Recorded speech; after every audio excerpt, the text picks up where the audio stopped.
Now, tensions, they continue to build in the Middle East tonight. Iran is now warning Israel not to respond to its direct drone and missile attacks, saying that, quote, nothing will remain of Israel if they launch even the tiniest invasion against Iran.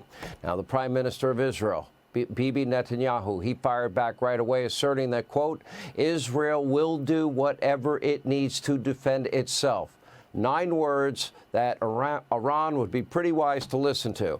And this continuing crisis overseas, it is having real-world effects right here at home. A group of anti-Israeli students took over one of the lawns of the campus of Columbia University today in New York City.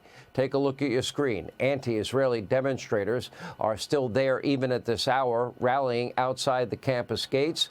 Now, these demonstrations come as the university's president and board co-chairs were on Capitol Hill today trying to explain the steps they have taken to address this rampant anti-Semitism on their campus. Take a look.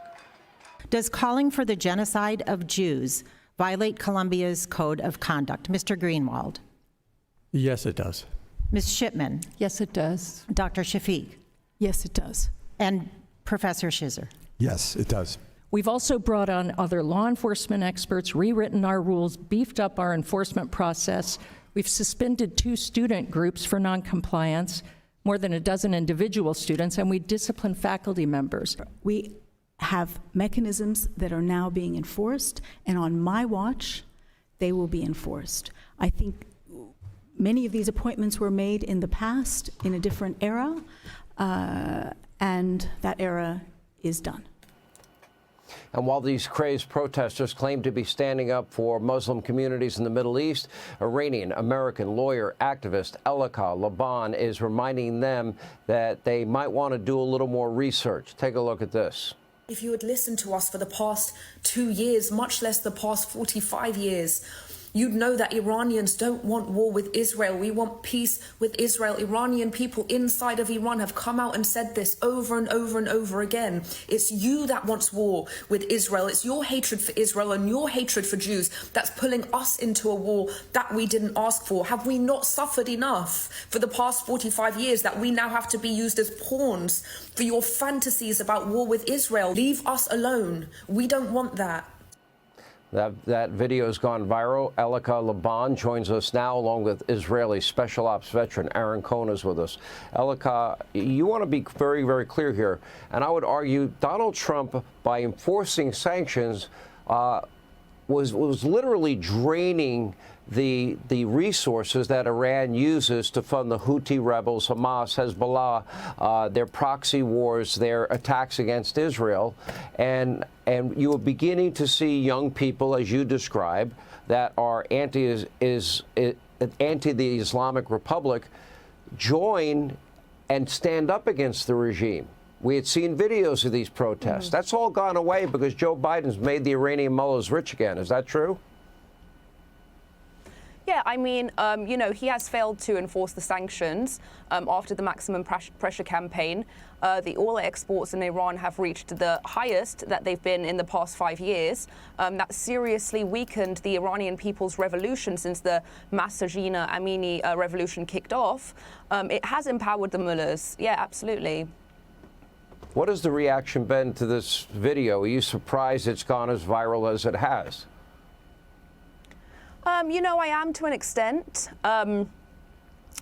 I didn't think anybody was listening to us. They hadn't been listening to us for the past couple of years. We'd been trying to explain that this was a radicalization process that had been building since October 7th. We'd been trying to explain that the end of this radicalization would result in support for the Islamic regime. And now we are seeing the results of that, everything that we'd warned about. Yeah. Aaron, let me bring you in here. You know, I never thought I'd see a day where we'd have a U.S. president with zero moral clarity that cared more about re-election and losing the base of his party that has been so radicalized that they, after losing 1,200 Israelis in the worst terror attack in Israel's history, and then hearing the stories of rape and murder and hostage-taking, that somehow the United States of America would not stand with Israel in their war to win against terror. In this particular case, not stand with Israel and their right to defend themselves against the #1 state sponsor of terror. I found that morally repugnant, repulsive, and frankly, probably the worst thing that Joe Biden has done as president, and the list is pretty long. Well, Sean, I agree with you 100%, and so does everybody in Israel to an extent. Here's the thing. Biden's don't policy, let me make this real clear, is very dangerous in the world of counterterrorism. When we have an expression in Hebrew, "Matai nilmad Aravit," or in this case, Parsit, which is Farsi. Biden not only doesn't speak the language, he doesn't understand the mindset in the Middle East. And the way things work in the Middle East is there's 3 languages. There's Hebrew, there's Arabic, throw in some Farsi, and there's strength. And you don't have peace in the Middle East, Sean, unless you have strength. Israel must counterattack Iran. They'll do it without the support of the United States. All I have to say is thank God Israel has a multi-layered missile defense system, because unlike Joe Biden's multi-failure policy with Iran, Israel will go on the offensive. Submissiveness and passiveness, Israel does not have the luxury for. It must be aggressive, and it's the only language that the Middle East understands, and we understand it. We speak the language, we know the culture, we know the mindset, and right now Israel's going to sweat those generals from the IRGC out, because the idea of getting killed is pretty bad, and we're going to let them sweat it out a little bit. Well, they can sweat it out, but I will tell you, if Israel does not respond, it will only embolden the mullahs in Iran. They will strike again. Elica, do you support, after watching what was unfolding on Saturday night, do you support Israel and their whatever response they deem appropriate after the 300 missiles, et cetera, drones were fired into their country, unprovoked? You know, we've been saying this. We've wanted peace this whole time. We didn't want a war. It was this failure of the Biden administration and the Obama administration before him, continuously empowering the mullahs, getting into this JCPOA deal, engaging in diplomatic relations, unfreezing $150 billion, billions and billions more in these hostage deals that we repeatedly warned them would result in more regional and domestic terrorism, that have brought us to this moment where we are at a juncture that, you know, none of us know how to get out of this at this point.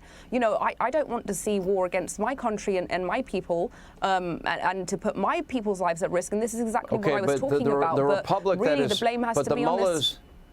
But the mullahs in charge of your country launched this attack against Israel. If Israel does not respond, it'll be viewed as weakness. We all understand that. And I think they have a moral obligation to respond, so that otherwise this will keep happening again. Do you support Israel and their right to fire back at the regime that took them on? It's really hard to answer that question. I feel that the tensions are going to keep escalating, and I think this is going to turn into a world war, and that's what I'm very apprehensive about. So Israel should just do nothing?